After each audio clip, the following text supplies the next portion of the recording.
Hello and welcome to another episode of India and Hola y bienvenidos a otro episodio de India y la Izquierda Global.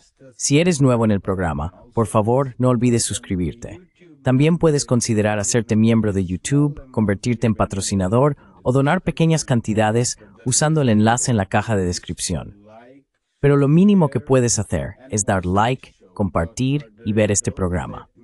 Sin más preámbulos, déjame dar la bienvenida a nuestra invitada de hoy, la Dr. Joanna Ley. La Dr. Ley es una política taiwanesa, exparlamentaria, empresaria y comentarista política. Dr. Ley, bienvenida a India y la Izquierda Global. Dr. Lay, welcome to India and Global Left. Bueno, gracias Jyotishman por invitarme.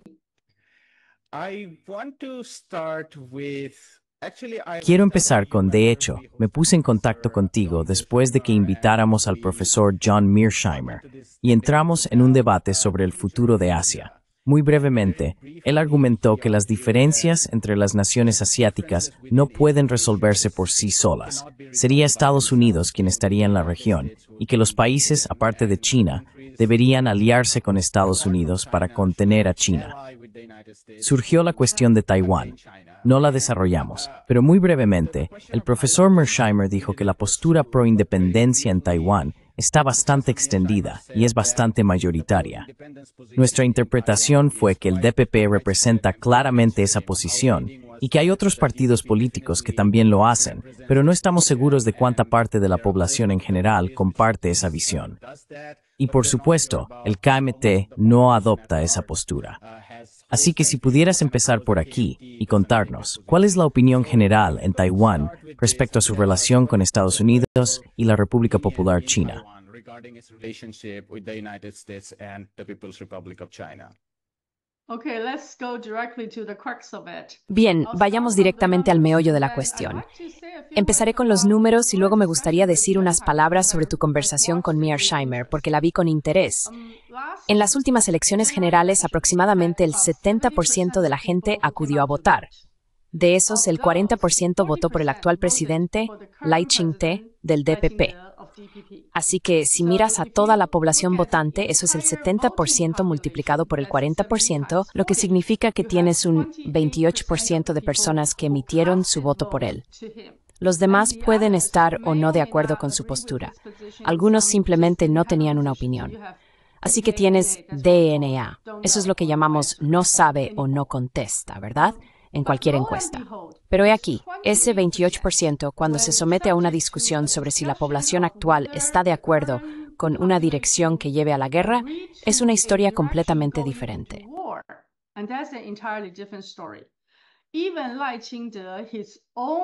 Incluso Lai Ching-te, su propia popularidad, su índice de aprobación, cayó significativamente.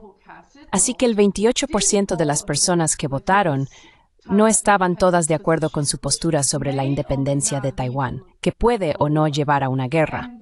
Y la razón por la que la posibilidad de guerra es importante es que cuando se habla de una narrativa estadounidense o de un manual estadounidense, personas como Mearsheimer y otros que hablan de una guerra inminente, una amenaza de ritmo por parte de China y el uso de Taiwán como ficha para contenerla.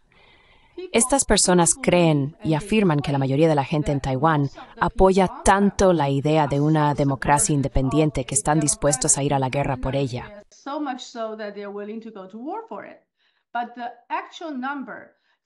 Pero la cifra real basada en los datos de comportamiento, que es el porcentaje real de votos, y la cifra actitudinal, la tasa de aprobación reciente, ambas mostraron una caída significativa una vez que se empezó a hablar del potencial de guerra. Y eso es muy importante porque la gente en Taiwán no ha experimentado una guerra en unos 66 años. La última vez que tuvimos una guerra activa fue en Jinmen, que es una isla remota en 1958. Así que nadie tiene realmente experiencia directa de la guerra. Ucrania e Israel, e incluso Irán, nos han dado una idea muy clara de cómo podría ser una guerra. Y Lai Ching-te no cuenta con un apoyo tan fuerte como para que la gente esté dispuesta a ir a la guerra por su idealismo de independencia de Taiwán.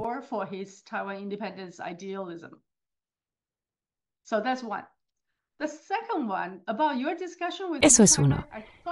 El segundo punto sobre tu conversación con Mearsheimer me pareció muy interesante. El profesor Mearsheimer es un realista y siempre lo ha dicho. Él cree que el nivel más alto de orden internacional es el Estado-nación. No hay nada por encima del Estado-nación. Lo que significa que no cree en todas las organizaciones multilaterales, porque las Naciones Unidas y la Organización Mundial del Comercio están por encima del Estado-nación e intentan imponer un orden por encima de los intereses de los Estados-nación individuales. Así que, si no está de acuerdo o no cree que deba existir ninguna entidad por encima del Estado-nación, entonces ciertamente no aceptaría el lateralismo ni las normas impuestas por las Naciones Unidas o la Organización Mundial del Comercio. Y por eso, ha posible que se significase reveladora que Estados Unidos es una hegemonía americana, pero que otros continentes estadounidenses no se discrepan más.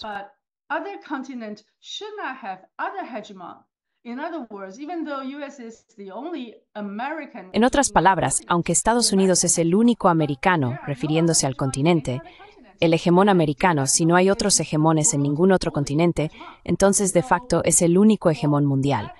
Así que desde esa perspectiva particular, China es vista como un posible hegemón asiático.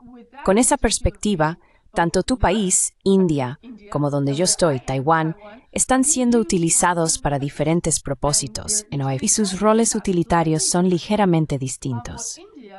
Para India, él cree o afirma que habrá una amenaza existencial para India, o al menos un desafío estratégico existencial, por lo que India necesita defenderse. Para Taiwán, Taiwán es una pieza de ajedrez muy conveniente para contener a China e impedir que avance hacia el Pacífico Occidental.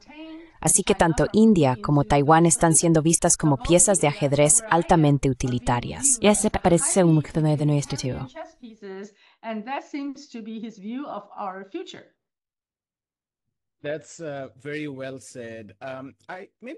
Eso está muy bien dicho. Quizá dé un paso atrás en este momento, ya que nos has dado las cifras, y tiene sentido en cuanto a que mucha gente realmente no quiere la guerra. Creo que eso siempre ha sido así en todo el mundo. Pero centrémonos en Taiwán. Creo que también sería bueno que entendiéramos un poco más sobre la relación general o cómo ven las personas en Taiwán a la República Popular China. Hay una larga historia. Puedes empezar por donde quieras, pero cuéntanos sobre el consenso político de 1992 y parte del fortalecimiento del comercio y la inversión en 2010 y 2013 bajo el KMT. Creo que eso ayudaría, y quizá también como el DPP se opone a parte de este pragmatismo económico si lo prefieres. Creo que eso ampliaría el panorama y nos alejaría de la simple cuestión de la guerra para abordar cómo ven los taiwaneses al continente en general.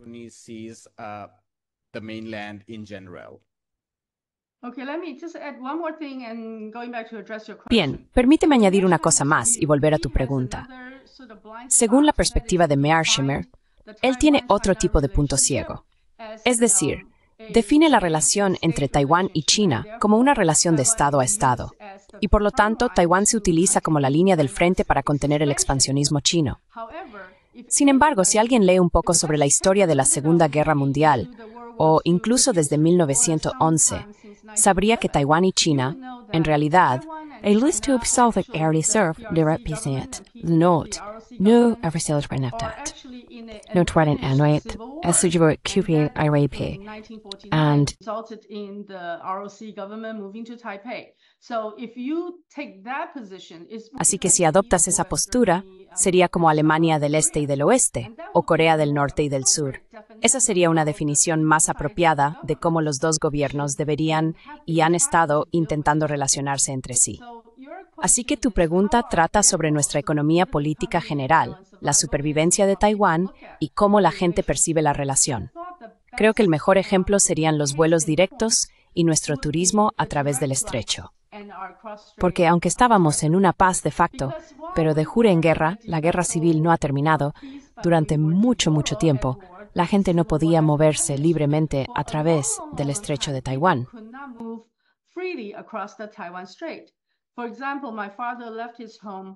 Por ejemplo, mi padre dejó su hogar y nunca pudo volver a ver a sus padres hasta que todos habían fallecido.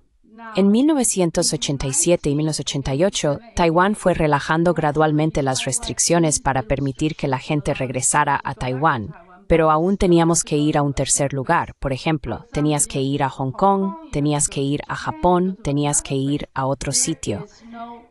No había comunicación directa entre personas, es decir, no había vuelos directos entre Taiwán y China. Eso solo ocurrió en 2008. Así que esa es una gran línea divisoria. Antes había intercambios económicos, intercambios culturales y personas que iban y venían, pero siempre a través de un tercer lugar.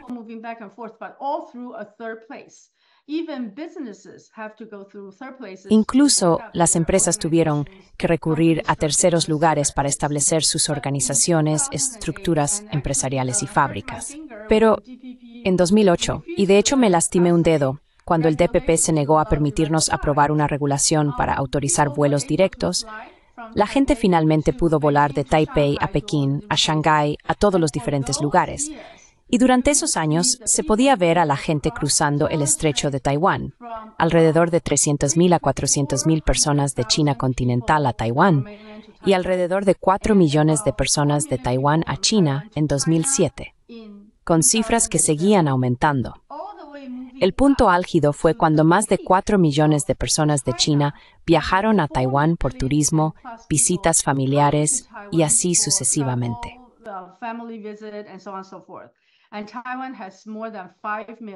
Y Taiwán tiene más de 5 millones, 5,7 millones de personas que viajan a China. Así que el intercambio entre personas a ambos lados del estrecho alcanza la asombrosa cifra de 10 millones. Y eso te dice cómo ven las personas de ambos lados del estrecho de Taiwán a la otra parte, más que cualquier otra cifra. Y lo segundo es nuestro comercio. La economía política es tal que Taiwán es una isla extremadamente pequeña, de alta tecnología, manufactura de alta precisión orientada al comercio. Y nuestros socios comerciales número 1, 2 y 3 son Estados Unidos, la República Popular China y, Japón. Así que estos son nuestros 3 principales socios comerciales.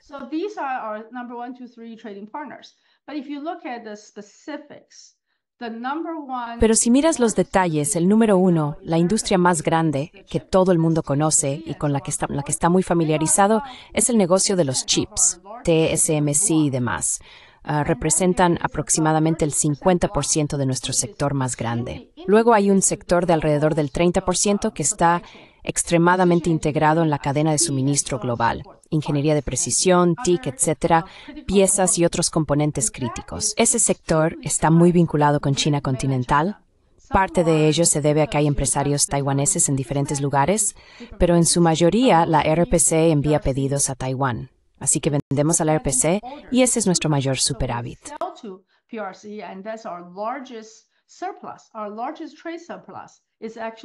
Nuestro mayor superávit comercial proviene en realidad de China. Incluso, y este es tu último punto, aún en la época en que Tsai Ing-wen era presidenta, y también hoy, cuando Lai Ching-te es presidente. Así que puedes ver que las élites económicas están operando en un universo completamente diferente. Ese universo sigue moviéndose de un lado a otro. Y la RPC sigue siendo el socio comercial número 1 en cuanto a ese bloque intermedio de nuestros comerciales. Y sin la RPC estaríamos en déficit comercial. Así que tanto en términos de personas que se desplazan de un lado a otro como de empresas y dinero que circula, la RPC sigue siendo el socio más importante y crítico para Taiwán.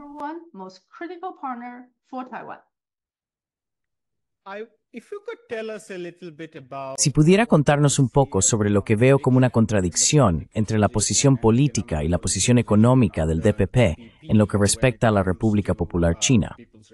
Según leo la historia de Taiwán, fue en ese momento, en los años 80 y 90, cuando hubo una tendencia general hacia la globalización, donde las economías se abrieron y la exportación se convirtió, bueno, para Taiwán fue unos meses antes, pero los años 80 fueron el momento en que se produjo una mejora en la cadena de valor.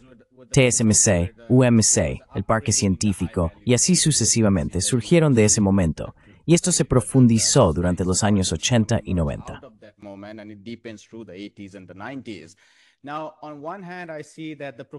Ahora bien, por un lado, veo que los defensores y patrocinadores del DPP hablan de un orden mundial liberal, un orden mundial globalizado, una economía globalizada y así sucesivamente. Por otro lado, no se toma en serio esta profundización de la relación económica, comercial y de inversión que acabas de describir. Si uno sigue esta lógica, solo puede imaginar que esperan que una relación con Estados Unidos u otros probablemente compense lo que se perdería con la RPC. Pero no estamos viendo eso en absoluto. Estados Unidos se está moviendo en una dirección diferente. Así que si pudieras contarnos un poco sobre esta contradicción y qué piensan las personas del otro lado que hablan de esta ruptura tajante con la República Popular China.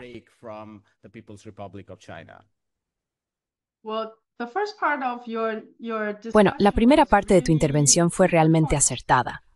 Cuando fui a Estados Unidos como estudiante de posgrado en 1980, Taiwán exportaba champiñones enlatados, paraguas y textiles. Esa era la economía de entonces.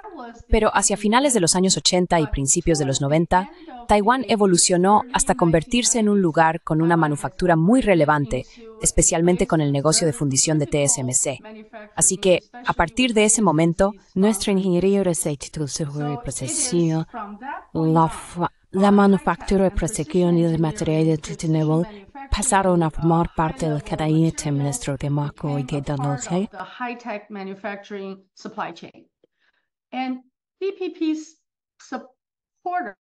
Y los partidarios del DPP, la mayoría de ellos no participaron en ese sector. Así que el crecimiento y el éxito extremo de ese sector tuvieron muy poco que ver con el liderazgo actual del DPP. Estaban en negocios médicos, biotecnológicos y de otros tipos. Pocos de ellos estaban en las finanzas tradicionales porque provienen de las antiguas familias taiwanesas. Así que se dedicaban a los seguros, la banca y el comercio en bolsas de valores y mercados de capitales. Por eso puede haber sectores que son muy diferentes y que son especies tecnológicas y globales y tres y construir una economía taiwanesa. In the 80s and 90s and built today's Taiwan economy. And that is probably one of the explanations. Y esa es probablemente una de las explicaciones de por qué prestan poca atención a cómo su posición política puede perjudicar la parte internacional. Pero el punto más importante es que la postura de Lai Ching-te es similar al enfoque japonés de intentar salir de Asia y entrar en Europa. Y esa es, por supuesto, la doctrina japonesa más importante que nunca lograron alcanzar.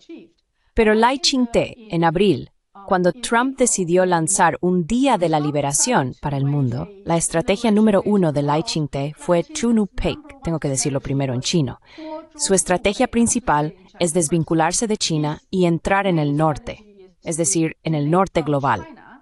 Tukunupec fue su estrategia de dos frentes.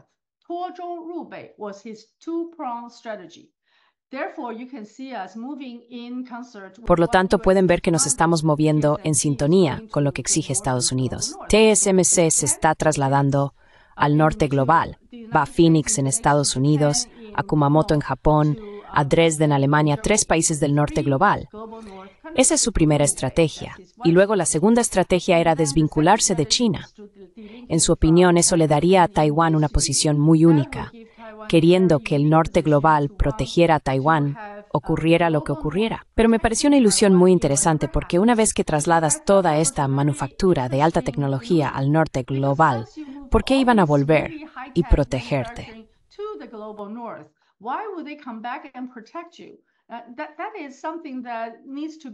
Eso es algo que debe abordarse. No hay ninguna conexión entre la posición que él defiende y la realidad que podría ocurrir.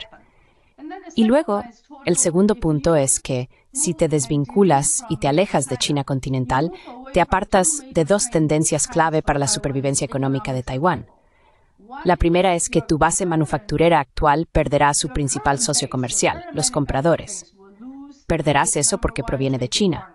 Lo segundo que perderías es que, cuando China lidere una reestructuración global de la cadena de suministro, con Estados Unidos librando una guerra arancelaria extremadamente dura, Taiwán quedaría excluida. waging an extremely high tariff war, there's got to be a reshuffling of global supply. Tiene que haber una reorganización de la cadena de suministro global, y Taiwán tendrá la oportunidad de participar en ella si avanza junto con la estrategia de China, porque China será el mayor bloque, igual que la India será un bloque muy grande en esa nueva cadena de suministro global. Así que, si realmente te desvinculas de China, Taiwán pierde a los compradores de hoy y las oportunidades de mañana. Y eso es lo que el líder del DPP de Taiwán está intentando hacer. Creo que tiene muy poco que ver con la viabilidad económica y la supervivencia de las empresas, y todo que ver con una ideología muy arcaica.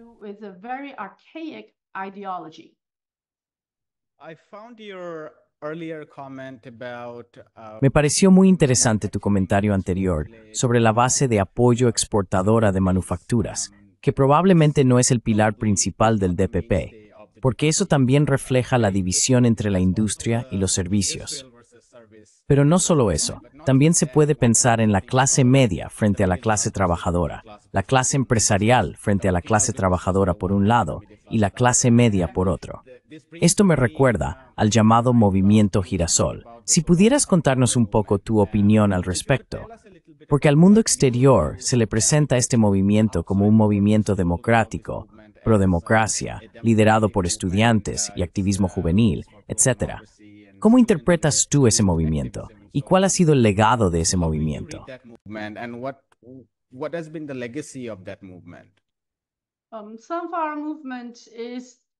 Parte de nuestro movimiento es en realidad un movimiento heredado de uno anterior. Taiwán ha tenido diferentes líderes políticos, es decir, presidentes, que han adoptado una postura muy firme respecto a frenar una mayor integración con China. El primero fue Lee Teng-hui, quien decidió que todos debían ser más cautelosos a la hora de entrar en China. Eso ocurrió cuando vio a las élites económicas aprovechar oportunidades, establecer sus fábricas y entrar en el mercado chino. Así que intentó lanzar una señal de advertencia muy clara y promovió una política de mirar al sur, es decir, pidió a la gente que se trasladara al sudeste asiático, el movimiento hacia el sur, para ocupar el lugar del mercado chino.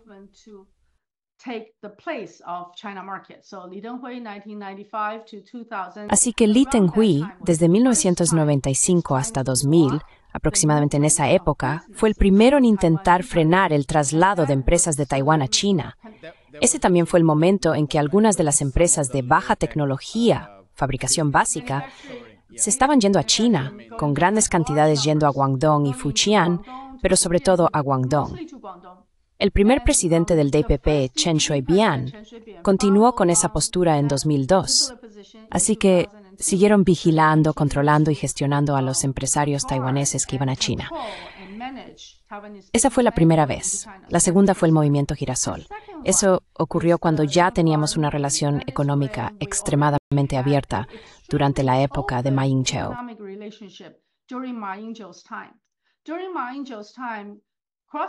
Durante la época de Ma Ying-jeou, las relaciones a través del estrecho contaron con 23 acuerdos y 11 reuniones oficiales. Firmamos diferentes tipos de acuerdos para abrir nuestro transporte, el sector empresarial y así sucesivamente. Por lo tanto, si se sigue observando una integración empresarial gradual entre Taiwán y China, desde el punto de vista de quienes proponen la independencia de Taiwán, eso sería sin duda una muy mala noticia, porque si todas las personas y el dinero se dirigen hacia China, una mayor integración impediría que propusieran la independencia de Taiwán. Así que los estudiantes fueron movilizados, y uso esta palabra con mucho cuidado, los estudiantes fueron movilizados para ocupar el salón principal del Yuan legislativo. Creo que esto debe explicarse a su audiencia, que puede que no conozca tan bien Taiwán.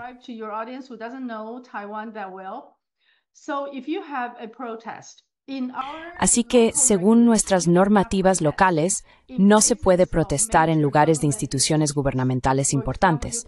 Por ejemplo, no se puede ir al tribunal principal, no se puede ir al Yuan legislativo, no se puede ir al Palacio Presidencial a protestar. Pero el Yuan legislativo, que es como el Senado, fue en realidad asaltado por miembros del DPP, parlamentarios del DPP, permitiendo que los estudiantes entraran no solo en cualquier sitio, sino en nuestro salón de la Asamblea General, un lugar al que ni siquiera los asistentes parlamentarios pueden acceder. Los periodistas no podían entrar, solo los legisladores, es decir, los senadores, podían entrar en el salón de la Asamblea General del Congreso. Así que los estudiantes del Girasol estuvieron ocupando el salón de la Asamblea General durante un periodo prolongado.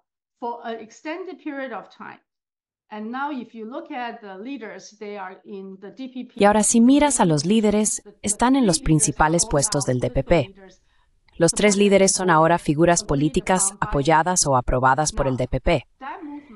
Ese movimiento bloqueó una mayor flexibilización de nuestras relaciones comerciales de servicios, porque ya teníamos acuerdos de bienes generales bajo el marco del SEFA.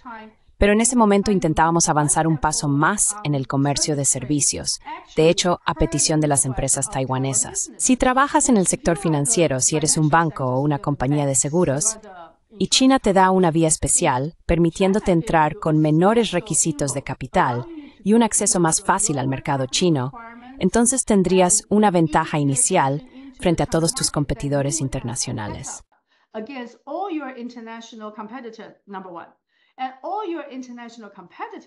Y todos tus competidores internacionales entonces trabajarían en una empresa conjunta contigo para utilizar tu influencia o red de contactos y entrar en China. Eso haría que las instituciones financieras taiwanesas fueran mucho más grandes. Así que en realidad estaba beneficiando a los grandes sectores financieros y de servicios de Taiwán. Los servicios tecnológicos y financieros se beneficiarían de los acuerdos de comercio de servicios. Sin embargo, los estudiantes estaban utilizando una lógica diferente, y Lai Ching-te del DPP también usaba esa lógica, diciendo, «Vale, todos los peluqueros vendrán a Taiwán. La gente vendrá y abrirá pequeños puestos ambulantes y perderéis vuestros trabajos. Así que si se abre el comercio de servicios, lo cual en realidad no era cierto, porque en el Acuerdo Limitado de Comercio de Servicios no existía tal disposición, pero decían que ocurrirían varias cosas famosas. ¿Fue este el acuerdo de 2013? Sí, ese fue el movimiento Girasol. El Girasol protestaba contra un acuerdo de comercio de servicios. Decían que si permitías que trabajadores chinos de la China continental vinieran, entonces no habría empleos. Y también si permitías que tus maridos se fueran, entonces no tendrías maridos. Así que los hombres se quedarían sin trabajo, las mujeres sin maridos. Esos eran dichos muy famosos. Déjame retroceder un poco sobre el movimiento Girasol. Dije que estaban movilizados. Yo he liderado movimientos en Taiwán. En 2004 el movimiento del 19 de marzo y en 2006 el movimiento de las camisas rojas. En un movimiento espontáneo, los suministros llegan al tercer día. El primer día se reúne un pequeño grupo y luego la gente empieza a llegar.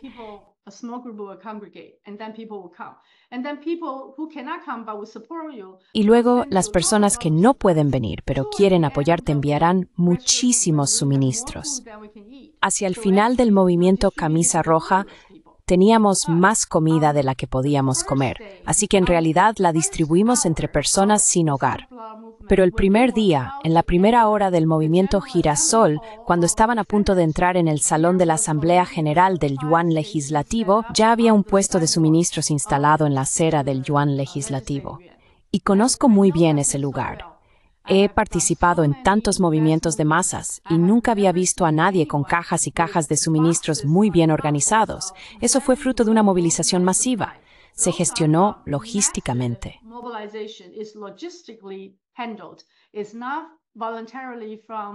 No es voluntario por parte de la multitud como los movimientos que yo lideré. Así que creo que en general el movimiento Girasol fue un movimiento muy cuidadosamente gestionado y movilizado para detener una mayor integración de la economía de Taiwán con la China continental en el sector de servicios.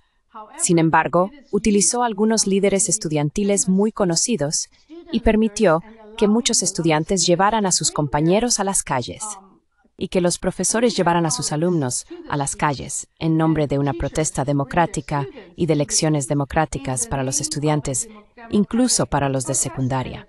Eso en realidad detuvo gran parte del movimiento para que el sector de servicios de Taiwán siguiera expandiéndose en la China continental. to further going into mainland China. And mainland China has now opened the market to the Y la global China continental players. ahora ha abierto el mercado a actores globales, así que ya no tendremos esa ventaja. Sin embargo, si observas el objetivo principal, en realidad es avanzar en la dirección opuesta a lo que los líderes empresariales querrían hacer. Sabes, el movimiento de Li Donghui y Chen Shubian se está alejando de las élites tecnológicas y de sus planes de ir a China. Pero el movimiento de comercio y servicios internacionales se realizó por los servicios financieros y servicios empresariales. El plan de dirección fue frenado por el DPP. Y notamos el reverso de ese tipo. We will no longer have any such opportunity at all. I want to maybe just a quick Solo tengo una question, pregunta rápida, because as porque you mientras were hablabas saying, estaba pensando en Ucrania en 2014, específicamente en el golpe de Maidán. Por supuesto, no quiero equiparar eso con Taiwán, porque en Ucrania hubo pruebas muy directas de intervención extranjera, movimientos de extrema derecha, uso de armas y demás. No creo que ese fuera el caso en Taiwán. Pero, ¿sospechas que hubo, como mencionaste, montones y montones de comida llegando a las protestas? Si estos son movimientos orgánicos, como dijiste, y yo también he participado en estos movimientos, sí, hay suministros y comida, pero nunca en tal abundancia. ¿Sospechas que hubo manos extranjeras involucradas en el sentido de que algunas organizaciones tapadera o algo así estuvieran activas en Taiwán? Organizations or something were active in Taiwan. I have a couple of data points. One is the Sunflower Movement. Tengo un par de datos. Uno es el poder del movimiento girasol y el poder de los suministros empaquetados. Estaban realmente bien organizados con los suministros en cajas. El segundo dato es que probablemente lo recuerdes, Taiwán se utilizó para apoyar el movimiento estudiantil de Hong Kong. Y cuando televisaron cómo Taiwán apoyaba el movimiento de Hong Kong, fueron a una iglesia y mostraron muchas máscaras antigas. Taiwán no tiene un mercado de armas abierto. La gente local en Taiwán no puede ir y comprar máscaras para protegerse. No tenemos esas cosas. Así que esas se empaquetaron en Taiwán y luego se enviaron a Hong Kong. Ese es el segundo dato. El tercer dato es que aproximadamente entre 2003 y 2014 hubo bastantes estudiantes que fueron a Estados Unidos, pero en ese momento no había pruebas directas. There were no direct evidence at that point, but right now some of them have risen to Y ahora, political algunos de leaders. ellos han llegado a ser líderes políticos, y si sigue su ascenso es más o menos en esa época. Así que déjame darte otro dato, que es el momento. Creo que el periodo más importante en el que vemos muchos de estos movimientos es después de que Obama asistiera al G20 en 2009. 2008 fue la crisis de la deuda subprime. Todos entendéis que Estados Unidos causó un gran lío y necesitaba el apoyo del mundo. Así que en 2009, el G20 fue la primera vez que Obama pidió a China que representara al sur global, que se uniera a ellos en el futuro Comité de Estabilidad Financiera para co-desarrollar soluciones a los problemas globales. Estaba pidiendo al G7 que gastara dinero como lo estaba haciendo Estados Unidos con mucha expansión cuantitativa.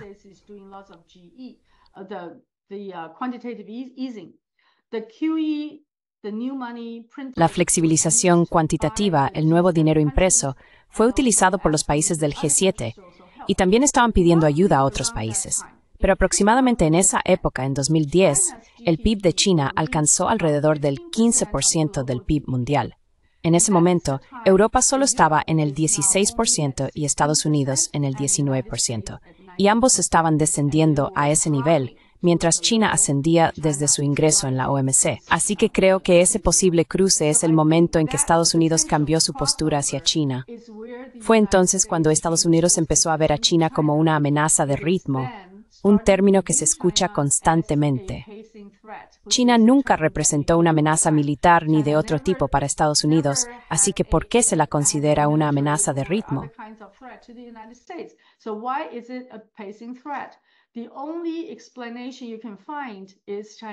La única explicación que se puede encontrar es que la economía de China está alcanzando un nivel casi a la par con Europa y solo ligeramente por debajo de Estados Unidos. Por eso ahora se percibe a China como una posible amenaza y se están utilizando otros movimientos para contenerla o disuadirla. como las cuestiones de derechos humanos en el Tíbet y Xinjiang, el movimiento estudiantil en Hong Kong y el movimiento Girasol en Taiwán. Todos coinciden en esa época. Así que, sea coincidencia o no, el momento es una de las metodologías que utilizamos en las ciencias sociales para intentar relacionar los hechos. Creo que has hecho una observación muy aguda y de hecho tenemos algunos datos que la respaldan. I want to move to the United Quiero pasar a hablar de Estados Unidos, un poco sobre la relación entre Taiwán y Estados Unidos. Esa relación tiene una larga historia, pero mi última pregunta en este segmento, si me lo permite, ¿cuál es su visión, por decirlo de alguna manera, de las políticas económicas para Taiwán de cara al futuro? Sé que es una pregunta muy amplia, pero la planteo teniendo en cuenta lo que estamos discutiendo ahora, que Taiwán tuvo una historia muy exitosa de liberalización comercial. Taiwán se encuentra en la Liga de Naciones como Corea y Japón en su momento, y por supuesto, la República Popular China más tarde. Forma parte de esa liga.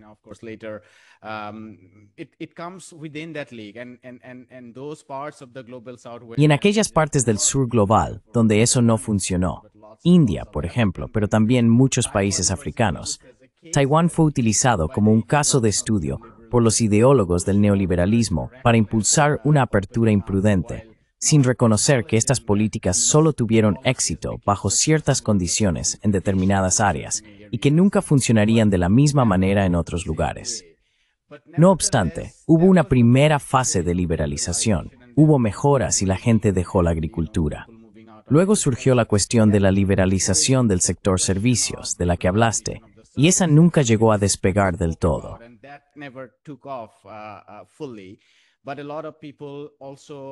Pero mucha gente, tanto de la izquierda como de la derecha, se volvió crítica con esa etapa. Y esa etapa nunca despegó en Taiwán, de la manera en que muchos quizás habrían imaginado. Pero ahora nos encontramos en un momento en el que, en el ámbito comercial, el lado económico, el comercio liberal, las cosas se han trastocado por completo. Estados Unidos está arrasando con ello.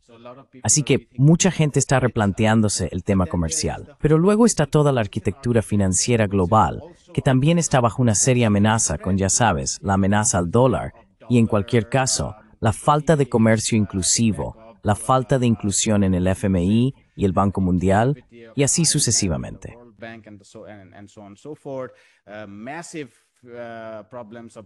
Problemas masivos de estabilidad financiera. Y hay que señalar que Taiwán también se vio significativamente afectada por la crisis financiera del este asiático, que fue uno de los puntos de partida para la pausa, por así decirlo, o el fin del milagro taiwanés a finales de los años 90. Así que, de cara al futuro, en este mundo incierto, donde por supuesto no podemos volver a la fase anterior de autarquía o economías nacionales, pero la nueva fase de un mundo globalizado, donde por supuesto Taiwán obtuvo tanto beneficio, también está en entredicho. ¿Cuál crees que sería una estrategia viable para Taiwán de cara al futuro en este incierto orden económico global?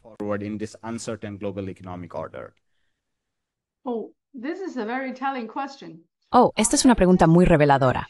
Permíteme corregirte en una cosa. En 1997, durante la crisis financiera asiática, Taiwán no se vio tan afectada porque en ese momento todavía teníamos QFII, lo que significa que el capital extranjero no podía entrar y salir libremente de Taiwán. Así que el NTD no fue atacado por el mercado global, como ocurrió con las ganancias de Wolfgang o George Soros.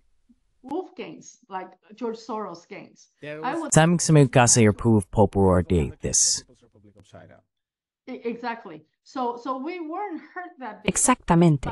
Así que no nos afectó tanto, pero toda la región de Asia fue golpeada, principalmente debido a la liquidez que se movía, dólares estadounidenses que salían de Asia y regresaban a Estados Unidos. Los países que realmente sufrieron mucho fueron Tailandia, Indonesia y así sucesivamente. Yo estaba invirtiendo en esos países en ese momento. Veía a la gente trabajar igual de duro, pero de repente todo lo que producían se lo llevaba el tipo de cambio, el tipo de interés, la liquidez global que alejaba el dinero de sus países. Así que todas sus esperanzas y sueños desaparecieron. Ahora, en Taiwán, tuvimos una historia muy larga de tener. Así que, para ser claros, lo que estabas diciendo es que Taiwán no enfrentó la crisis de liquidez que ocurrió en otras partes de Asia. No, porque teníamos QFII. Teníamos controles de cambio de divisas. No se vio afectado por la caída general del comercio dentro de la ASEAN y los países vecinos. Menos porque nuestros principales socios comerciales del 1 al 3 eran Estados Unidos, Japón y China, así que menos con la ASEAN. Esa era la naturaleza de la economía en ese momento. Pero de cara al futuro, si miramos el nuevo mundo, cuando Estados Unidos intenta imponer un conjunto de reglas y el resto del mundo intenta reorganizar y reestructurar sus mercados, sus normas y su gobernanza, entonces Taiwán trabajará más estrechamente con la ASEAN. Pero en aquel entonces, en 1997, no lo hacíamos. Creo que lo más importante para los empresarios taiwaneses es entender que hay que sobrevivir en un mundo nuevo. Y ese mundo nuevo tendrá otro gran polo que impulsará el crecimiento, lo cual no es ninguna sorpresa.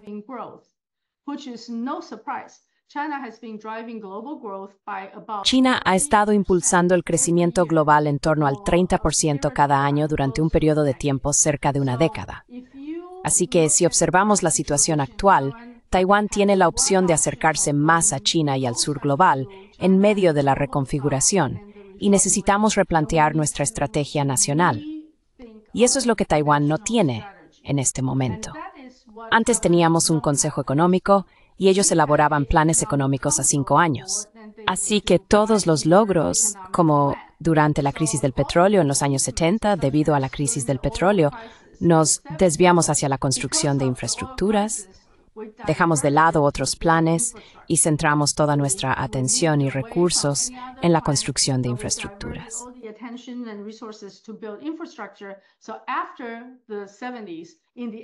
Así que después de los años 70, en los 80, pudimos pasar a la siguiente fase. Había un plan nacional y un Consejo Económico Nacional que lo llevaba a cabo. Ahora hemos eliminado todo eso, así que todo depende de qué empresario quiera hacer qué. Y eso me lleva a mi punto final. Desde Tsai Ing-wen hasta Lai Ching-te, hoy en día volvemos a lo que refleja el presupuesto del gobierno. Hubo muchos proyectos de infraestructura muy importantes, claro, iniciativas de energía verde, proyectos locales de comunicación móvil por vía férrea. Ellos implicaban enormes cantidades de dinero dedicadas a infraestructura masivas. Todos utilizaban presupuestos especiales, significan estaba dentro del presupuesto ordinario.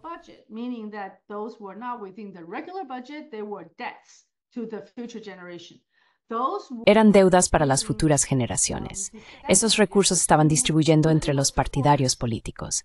Así que la gobernanza se convierte en una situación realmente mala para esos planes grandes y masivos. Así que, en primer, segundo y tercer lugar están los proyectos de infraestructuras, la adquisición de armamento y las infraestructuras de los gobiernos locales. Estos tres dieron a los políticos del DPP y al gobierno muchos recursos para apoyar a sus seguidores locales. Estoy usando palabras lo más amables y suaves posible, pero todo esto es un desperdicio total en este momento. Creo que, usando un término empresarial, muchos de ellos acabarán siendo costes hundidos. Nuestra energía eólica y nuestra energía solar no están produciendo a los niveles que deberían. Hasta la fecha, Taiwán solo tiene un 14% de energía limpia.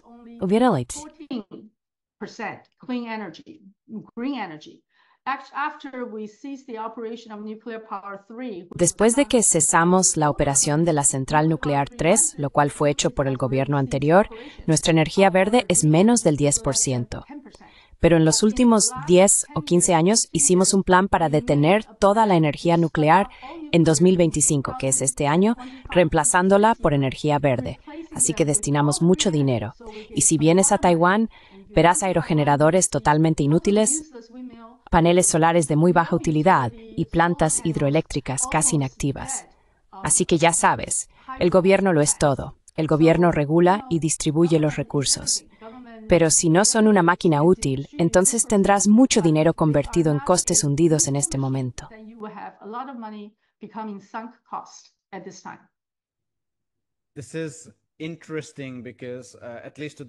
Esto es interesante porque, al menos para un observador externo, el DPP solía hablar mucho sobre el legado del KMT, especialmente en lo que respecta al nexo entre el Estado y los actores privados. Por supuesto, no mencionaban las reformas agrarias y otras políticas progresistas que ocurrieron durante ese periodo. Pero, por supuesto, se habla mucho del capitalismo de amiguetes. Y lo que estás diciendo es que el DPP ha pasado a ocupar un papel central en este tipo de capitalismo de amiguetes, centrado en los 3 o 4 sectores que has mencionado. Creo que esto es una buena transición para pasar a nuestros últimos 10 minutos, en los que quiero centrarme un poco en Estados Unidos, porque los contratos de defensa, como sabemos para Taiwán, son casi exclusivamente para comprar cosas a Estados Unidos.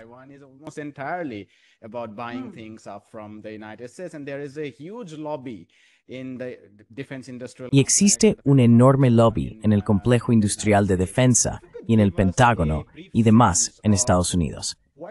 ¿Podrías darnos una idea breve de cuál ha sido la relación entre Taiwán y Estados Unidos? Por supuesto, comenzó, según lo veo yo, corrígeme si me equivoco, con Taiwán formando parte de esa estrategia de la Guerra Fría de Estados Unidos, con el Acuerdo de Defensa Mutua de 1954. Luego hubo cambios en los años 70, pero de nuevo, los contratos de defensa nunca se retiraron. De hecho, siguieron llegando. Así que cuéntanos qué tipo de presiones provienen de Washington y de Estados Unidos en general en lo que respecta a Taiwán.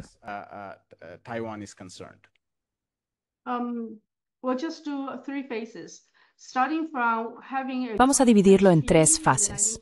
Empezando por la existencia de un tratado de defensa conjunta en la década de 1950, Taiwán dependía completamente de Estados Unidos para la adquisición de armas y muchas veces gran parte del material bélico se entregaba a Taiwán para ayudar a defender el estrecho de Taiwán.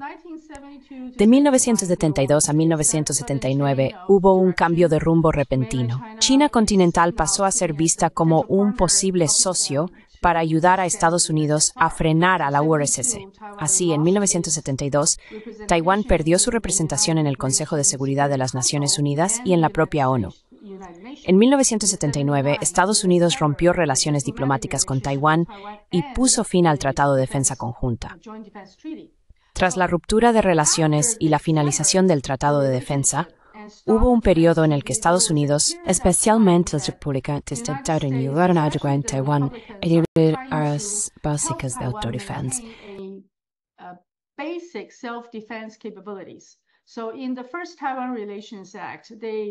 Así que en la primera ley de relaciones con Taiwán hubo una larga discusión, con Estados Unidos reconociendo que tanto Taiwán como China mantienen la postura de que existe una sola China y que ambas partes decidirán su futuro por sí mismas. Pero a cambio, incluyeron un artículo que permite a Estados Unidos proporcionar mecanismos de defensa, artículos de defensa a Taiwán. Así que la defensa siempre ha sido una palabra clave. No nos darían artículos más peligrosos, entre comillas, como submarinos.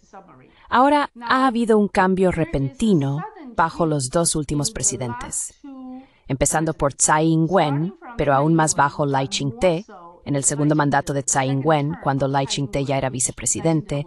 Ahora están proponiendo darnos más de los artículos que antes no nos proporcionaban, pero centrándose de nuevo en la nueva estrategia de guerra asimétrica. Esta es también la fase en la que Estados Unidos ha empezado a ver a China como una amenaza cada vez más significativa. Exacto. Se trata más bien de usar a Taiwán como un puercoespín. Creo que probablemente hayas oído el término, Taiwán se armará como un puercoespín, así que tienes que calcular tus posibles pérdidas si intentaras tomar Taiwán. Ese es su mensaje para China continental. Así que ahora nos están dando primero más artículos de defensa de alto nivel que hemos solicitado durante años y años y que nunca nos dieron. Pero ahora dicen, vale, os lo vamos a dar. Así que han firmado muchos acuerdos, pero también se están centrando en situaciones de guerra asimétrica, dándonos lo suficiente para llevar a cabo resistencia urbana o guerra urbana. No creo que eso sea algo que Taiwán pueda siquiera plantearse. That's something Taiwan can even entertain. Taiwan is an extremely small island. We're not like Taiwán es una isla extremadamente pequeña. No somos como Ucrania. Somos tan pequeños que si comenzara una guerra, ya sea en el campo o en los centros urbanos, sería devastador. Taiwán, mira lo que está enfrentando Israel ahora. La situación de Israel hoy sería similar si decidieras retirarte a la isla de Taiwán y luchar allí. Esa sería la situación. Tus hospitales, las principales rutas de tráfico, los centros de comunicación y los centros de transporte serían destruidos. Así que ahora Estados Unidos nos está vendiendo dos tipos de armamento, de un nivel ligeramente superior, pero a un ritmo muy lento. Les pagamos y no entregan.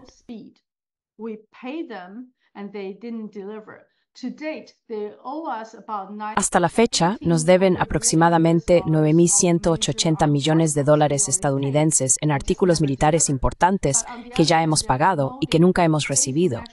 Pero por otro lado, están promoviendo una situación de guerra asimétrica, armas de guerra asimétrica. Así que Estados Unidos está definitivamente armando a Taiwán como parte de su cadena de islas para disuadir y contener a China e impedir que avance más allá. Pero al mismo tiempo, el tipo de armas que le dan a Taiwán es insuficiente. Eso no constituye un sistema de defensa integral. Y lo que es más importante, la estrategia de defensa actual, que es la guerra urbana asimétrica, no sería adecuada para Taiwán, no sería lo mejor para Taiwán ni para los ciudadanos que viven allí.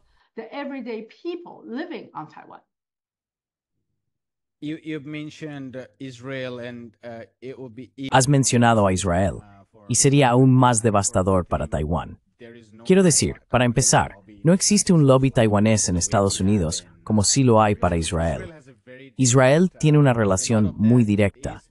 Gran parte de eso se basa en nociones muy cercanas y racializadas de solidaridad, y no creo que nadie de Asia tenga ese tipo de influencia en Washington.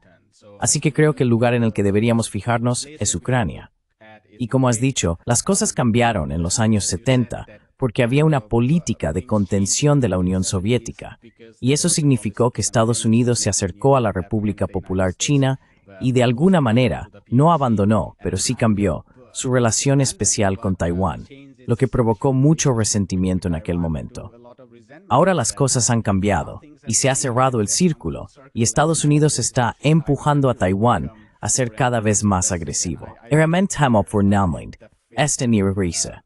Pero Ucrania debería ser una lección para Taiwán.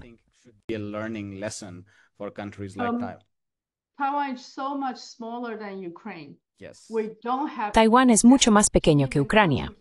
No tenemos la profundidad suficiente ni siquiera para contemplar una estrategia ucraniana. Y Taiwán está mucho más cerca de China que Israel de Irán. Así que, con la adquisición de armas modernas y todo lo que planeamos hacer, no hay manera de que podamos ganar en una confrontación potencial. Permítanme darles los resultados de nuestros juegos de guerra militares más recientes. Hemos realizado 3 juegos de guerra recientemente. Uno fue realizado por el CSIS, que dice que incluso Estados Unidos pagará un alto precio en el Pacífico Occidental si el estrecho de Taiwán entra en guerra. El segundo fue realizado por una especie de grupo de expertos cuasi oficial. Se centraron principalmente en la resiliencia. Y la conclusión es que la resiliencia de Taiwán necesita mejorar en términos de electricidad, comunicaciones generales, entre las cuales móviles y la ferroviarias mejorarse. Mobile communication and submarine cable all needs to be improved. That's the second. Ese fue el segundo ejercicio de guerra. El tercer ejercicio de guerra ocurrió recientemente, con generales retirados de Estados Unidos y Japón que vinieron a Taiwán para simular un gran escenario de ofensiva de China continental y la situación de Taiwán. Al final nos dijeron que Estados Unidos y Japón están dispuestos a abandonar su política tradicional hacia China, lo que significa que apoyarán a Taiwán. Pero Taiwán debe demostrar su propia determinación para defenderse. Sin embargo, estos son generales retirados. Ya sabes cómo es la política. No lo escuchamos de quienes están en el poder. Por el contrario, cuando Biden retiró sus tropas de Afganistán, dijo, nos retiramos de Afganistán para poder centrarnos en el escenario más importante. Y todos saben que se refería al Pacífico Occidental.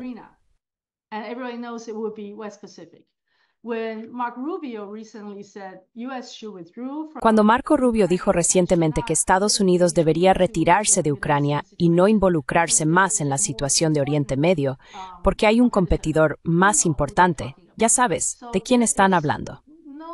Así que no hay motivos para ser optimistas, porque Estados Unidos está observando la primera cadena de islas centrada en Taiwán como una posible forma de frenar el crecimiento de China y contener, en mi opinión, el crecimiento del sur global liderado por China.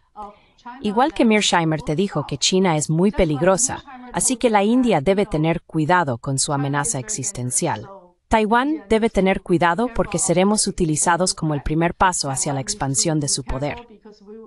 Y ahí es donde creo que la visión estadounidense es errónea.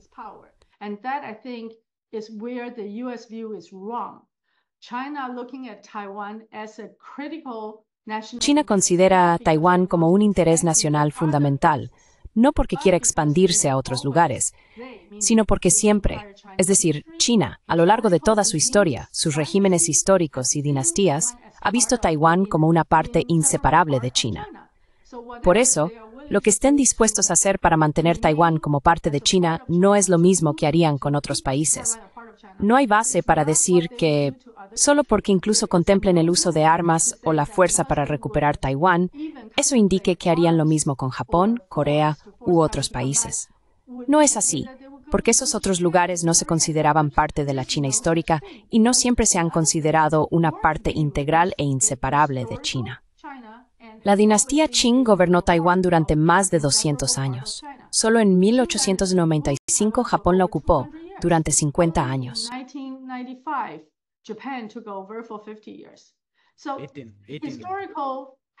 Así que Mearsheimer pasó por alto hechos históricos, y esas opiniones llevarían a ver la situación entre Taiwán y China de una manera completamente equivocada. La visión global del gobierno chino no es la que observa Estados Unidos. No son un hegemón regional que se expande y amenaza a todos sus vecinos. Y me alegré mucho de que eligieras este título y este momento para hablar de cómo Mearsheimer te ha hablado sobre la India y el resto de nuestras situaciones, porque pensé que tu premisa era realmente buena. Si no adoptamos ese punto de vista, el punto de vista estadounidense, entonces podríamos tener una oportunidad de resolver nuestras diferencias. Incluso con la situación más reciente entre las fuerzas aéreas de la India y Pakistán, seguimos intentando, me refiero a los asiáticos, a los países asiáticos, resolver nuestros propios problemas y no intentar agravarlos. Prongarita combatirlos en una guerra regional de mayor envergadura.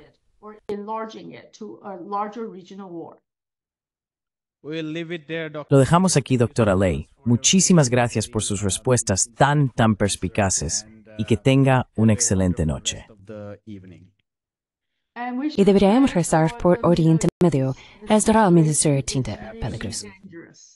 Sí, No debería ir ese mismo, Hemingway. absolutamente. Muchísimas gracias y que tenga un excelente día. Hi, my name is Ayushman. Hola, me llamo Ayushman. Junto con Jyotishman, hemos creado esta plataforma. Durante los últimos 2 años, hemos intentado crear contenido para las fuerzas de izquierda y progresistas. Hasta ahora, hemos entrevistado a economistas, historiadores, comentaristas políticos y activistas.